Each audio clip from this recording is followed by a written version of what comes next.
Oh, yun! Anak ng tinapa, subscribe naman kayo dyan! Ano pa hinintay nyo? Pindot na!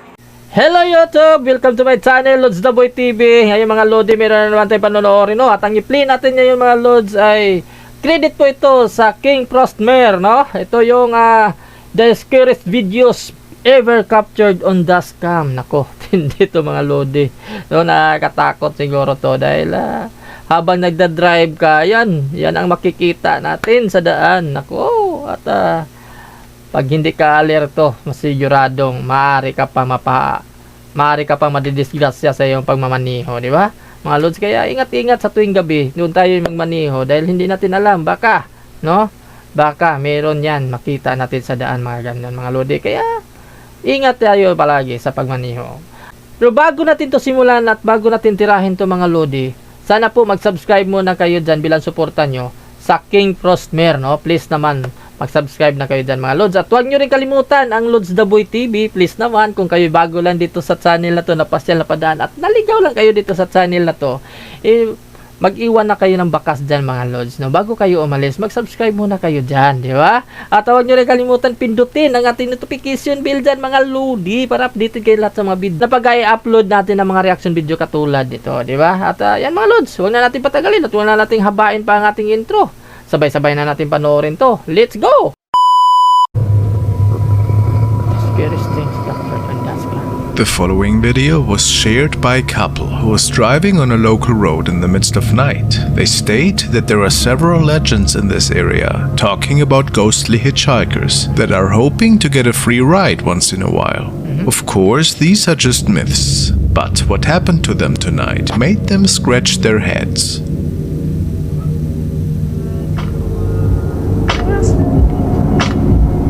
Kaya mahagip sa kanila nga. That's creepy. Oh, yun. Tingnan nyo. Katayo. That's creepy. We see a man standing on the right side of the road with his arms stretched out. I mean, yes, it's late at night and quite dangerous. However, what's really weird is that the radio is interfering the second they drive past this man, making the couple to believe that this could have been an actual spirit. They never saw anybody hitchhike on that road, especially at night. There are literally no pedestrians out on these streets in general, since there's not even a sidewalk.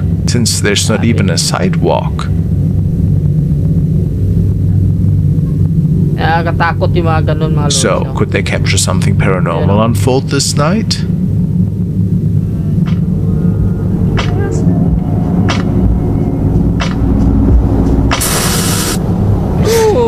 Putik din. Ito lang ang mintot sa That's kanya eh. creepy. Talagang binilisan talaga yung mga takbo ng sasakyan. Baka ano pang gagawin niya sa'yo. Naku po, putik din. Huwag ka nang minto. This video was supposedly captured by the dashcam of a police officer who was out on patrol this night. It was a regular shift for him up until that point. But that changed rather quickly. The officer notices something strange on the road and then drives straight through it. He felt that something was not right and turned around right after to see if anything was there. Yan, parang hindi naman masyado makita. Ano ba? Parang zero visibility yung daan.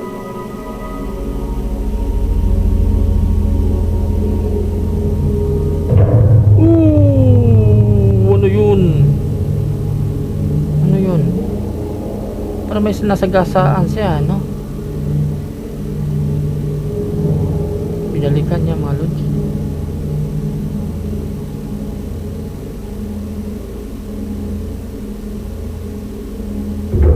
Oh shit! Ano yan? Bigla nawala. Ha?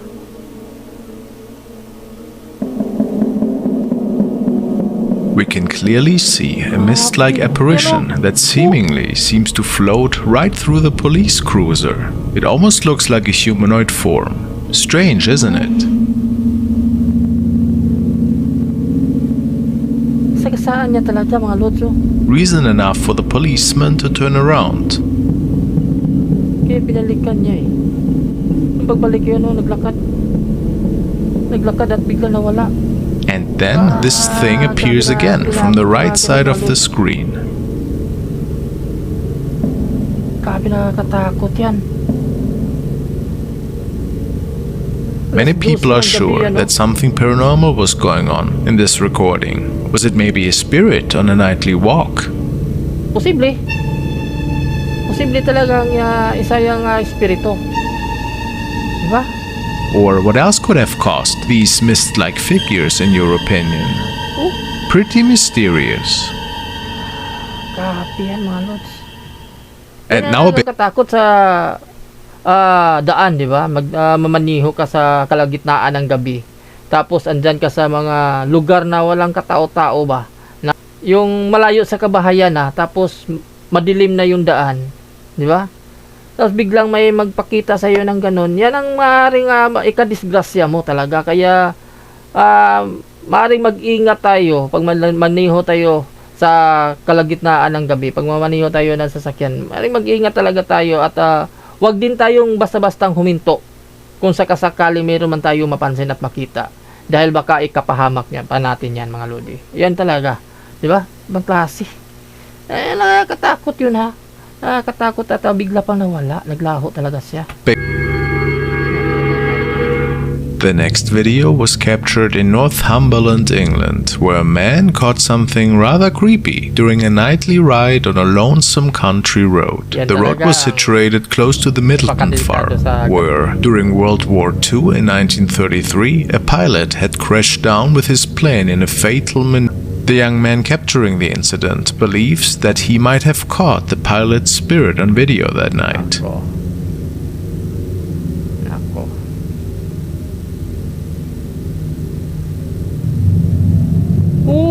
Si meron niya talaga. Nakuha niya talaga. Ayun oh. People say that this could indeed be a man dressed in a pilot jumper suit, holding what appears to be a helmet under his arm and raising his other hand up in the air. What's even more interesting than these observations is that the young driver decided to pick the man up after all, turning around and slowing down. However, the man had mysteriously disappeared into thin air. Why this was not shared with us is unknown and pretty unfortunate. So we can only speculate what had unfolded in these fields that night. Grabe yan. Grabe yun mga lods. Iwan ko kung ano sa tingin yung mga lods. Pero maaari nga talaga na isa yung kaluluwa. Behind the tree. The following video was a submission which was initially captured by a dashcam of an unknown man who was driving home one night. It is said that he takes this stretch of road regularly and that he has heard and seen things in the past that, quite frankly, can only be described as pretty odd. The area this road is located in is supposedly haunted. Not really a surprise, given that a graveyard is in pretty close vicinity. He didn't really notice anything in particular, but felt to have seen a blurry shape while taking a right curve at the time. He rewatched the footage later at home and found something really unusual on it. Grabe naman. Grabe naman yung kalsada na yan. Tingnan nyo mga lods oh. Siyempre nakakatakot talaga sobra yun.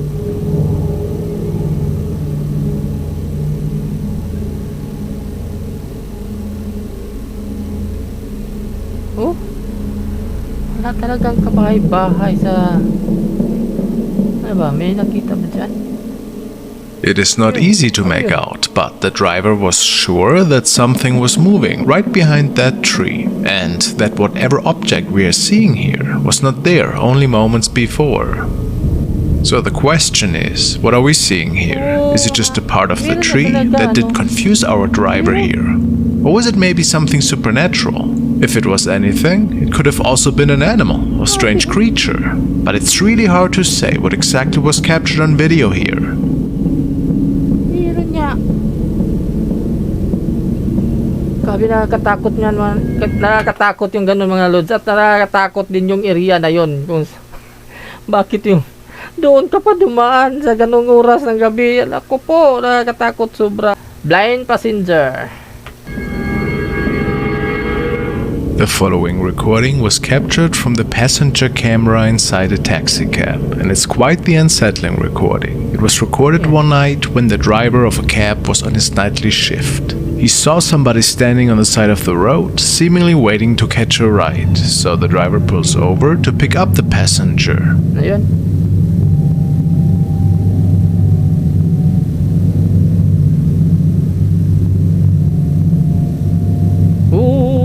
Yun. Sumakay. Walang sumakay. Putik tiil, walang sumakay, mga lods. Bumukas lang yung pintuan. Wala namang pumasok. Anak ng tinapa. Nakakatakot yan, ha? Di ba, Lodi? See how the car door is opening all on its own? How is that possible? In the beginning of the video, we see what appears to be a woman standing on the side of the road. Yun. Ayan. Pinick up niya. However, Tapos she's not bumukas moving yung, one bit. She's just standing there. Nakatayo siya. So, ngayon, hinintuan niya, pinick up niya. Dahil, yan na. And then when the cab pulls up, she's gone like a fever dream. Ayun. Hinintuan. Bumukas yung pintuan. It must be a spirit though, Walang right? pumasok. That's what the driver believes. Bigla Because na how can she sumara. open the door when she's not visible anymore? Sino ba hindi A magtaka really niya, strange mga paranormal encounter that unfolded here, and quite creepy to be honest. lods? Bumaba siya.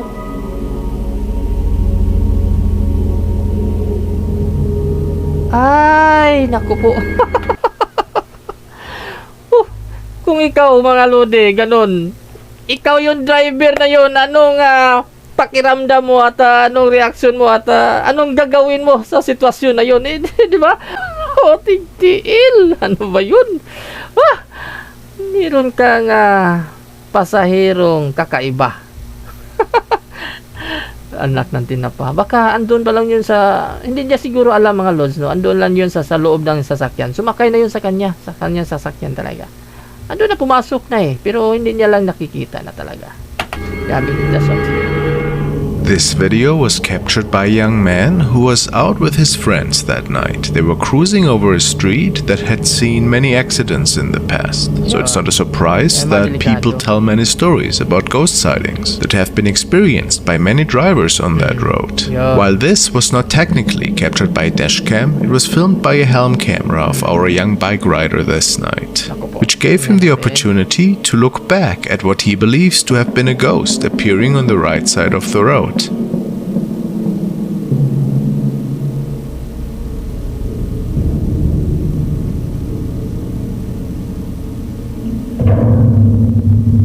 Ayun. Ano yun? Ang meron niya, putik tila yan.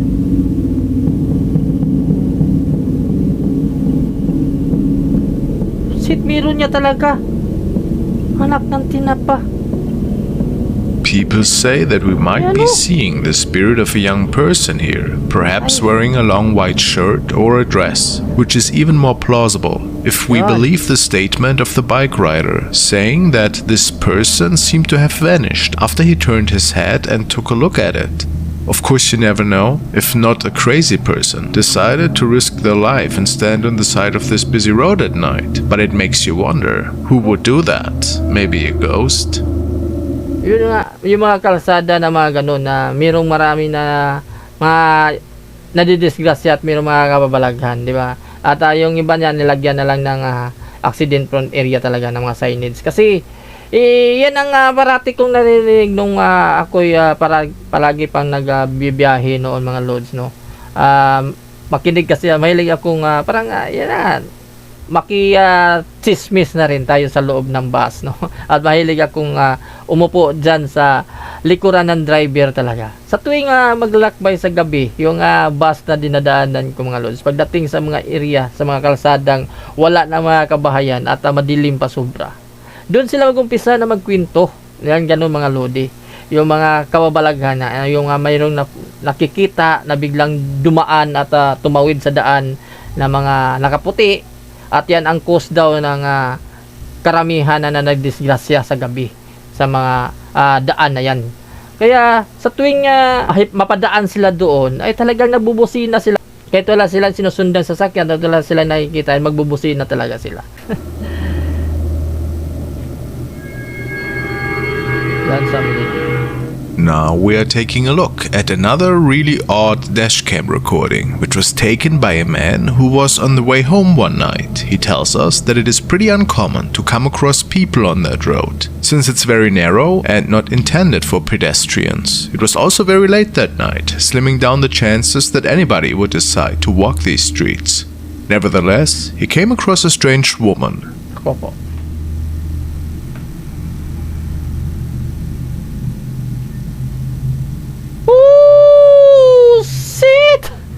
Ano yun? Bakit The andun woman yung seems to babae be na yan wearing sa red gitna clothing ng of some kadiliman? sorts. But she's not carrying any light source, meaning that she must have been walking up that road for hours in pitch darkness. But the man didn't think anything of it and drove past her, only to run into her again a few minutes later. Wah. Binalikan. Ayan, binalikan nga. Naglakad niya talaga, dandahan naglakad mga lods. Nabi, nakakatakot yung ganun. How was that possible? Nakatalikod lang. How could the lady be walking up this pitch black mountain road faster than a car? Naklabutan ako. Of course, this is impossible. And the man was sure that he must have captured a ghost that night. Talagang hindi siya lumilingon. Hindi siya tumitingin. Tapos dandahan siya naglakad. Bakit andyan siya sa 10 oras ng gabi sa area na yan na wala namang katao-tao at walang kabahayan? Ang dilim-dilim pa. Ano siyang klaseng babae? Sino siya? At di ba mga lods, papatanong ka talaga. Di ba? Di wala ka talagang ibang maisip dyan kundi ay isa siyang multo. Di ba? Mga lodi. Maaari kang linglangin yan at yan. Ikapahamak mo pa kung yan ay kung gusto mong tulungan dahil naawa ka at maaari ka pang mapahamak dyan mga lods. Kaya wag talaga tayong magpadala sa mga ganun na mga sitwasyon dahil kung hindi yan masama o hindi siya multo ay lumingon na siya at nakikiusap at di ba mga lodi, ganun yun. Pag ikaw ay humingi ng tulong, magsisigaw ka dyan at talagang magpakaawa ka natulungan, no? Pero ito wala, hindi man lang tumingin sa kanila mga lods, di ba? At paunti-unti pang naglakad. Nako, yan ang napakadelikado sobra, di ba mga lodi?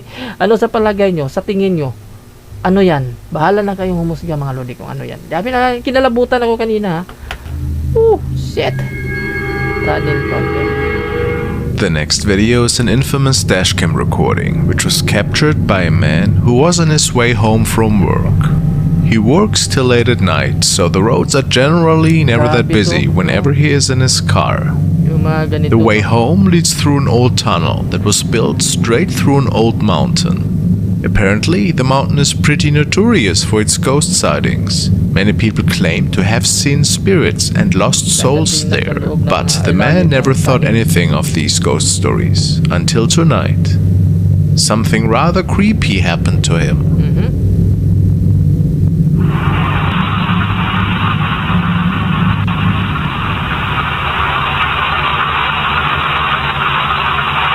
Haba ng tunnel na to. Ang haba ng tunnel na to. Grabe.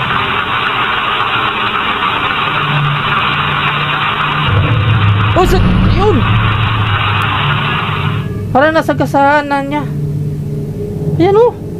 Ay! Naku po. There was certainly a transparent figure standing in the middle of the road.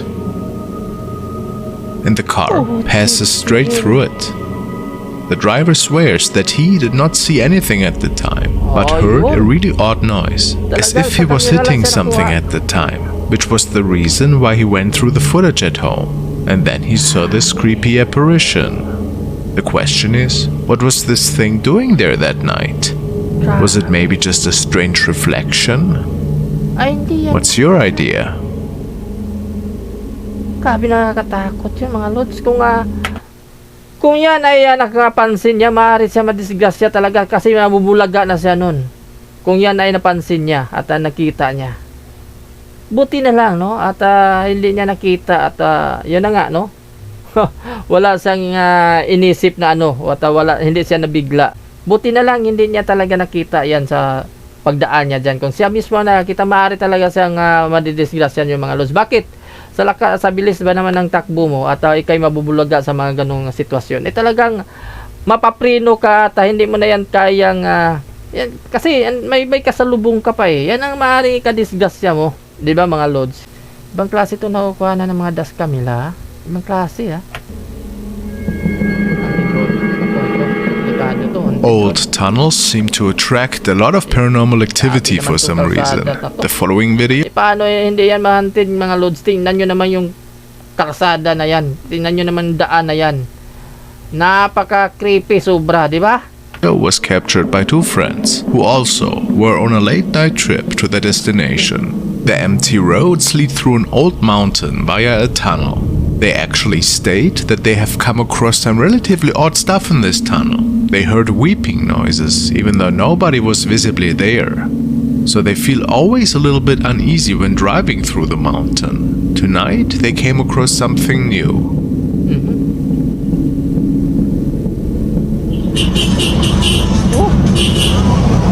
Yan, nagsipatos yan talaga. Nakusina talaga siya. Era un niño ahí. ¿Un niño era, no? Un niño, Mari. Era un niño. Porque la verdad que está viendo el video, una criatura, Mari. Ayan, pansin niya talaga yun. Nakatayo. Ayan. Wah. Ayun A person of small stature in a red top and dark pants is pressing against the rock wall, not moving at all and seemingly staring into the distance. The two friends say that they believe this to be a kid, which means that this would be a rather reckless act, since this of course is extremely dangerous. For them it's pretty clear that this was no living person, maybe the apparition of a young boy. Really hard to say for sure, but it's begging quite a lot of questions. Why was he standing there? Was it just a skid? Or was there another, more plausible explanation for this? Grabe. Ayan o.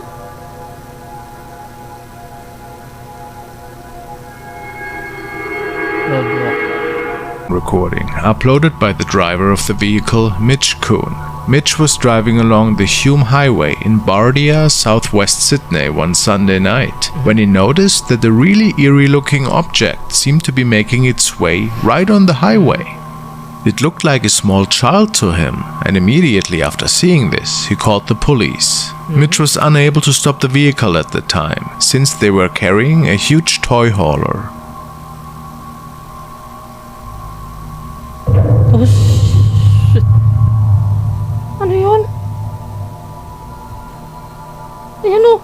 Mitch states that he called the local station after realizing the DASHCAM would have caught the footage. He called to see where he could send the video to help them, so the police saw what it was and where this incident took place. Shortly after, he was told by the police that the kid had been collected safely and was on its way home. However, Mitch states that he found out later that the police had not found a child and the search was called off early in the morning. No explanation had been given for this behavior, ever. And it leaves us wondering what was going on here that night, what this mysterious thing was, and why the police would cancel the search and misinform Mitch on the phone. What a weird story. Do you have an explanation? Yan talaga ang maaari mong ikadisgrasya sa And guys, don't miss the opportunity to check out Tish Hanley today. You'll find all the links in the video's description. So ayan mga Lods, maraming salamat po talaga sa inyong panonood, no? At ibang klase yung nakukuha na ng mga dashcam nila mga Lodi. Nakakatakot sobra, nakakapangilabot dahil iwan ko ba kung ano ba yung nakikita natin doon. Bahala na kayong humusga mga Lodi, ibang klase talaga. At ano ba yun? At yan, huwag niyong kalimutan i-share ang video na to mga Lodi, paki-like naman at paki-comment naman din dyan mga Lods kung ano ba talaga sa tingin nyo yan, kung yan ba ay mga multo elemento, ano ba yung nakukuhanan sa kanilang dashcam. Di ba mga lods? At so yan mga lods, no? Maraming salamat po talaga sa inyo lahat at God bless us all. Peace out.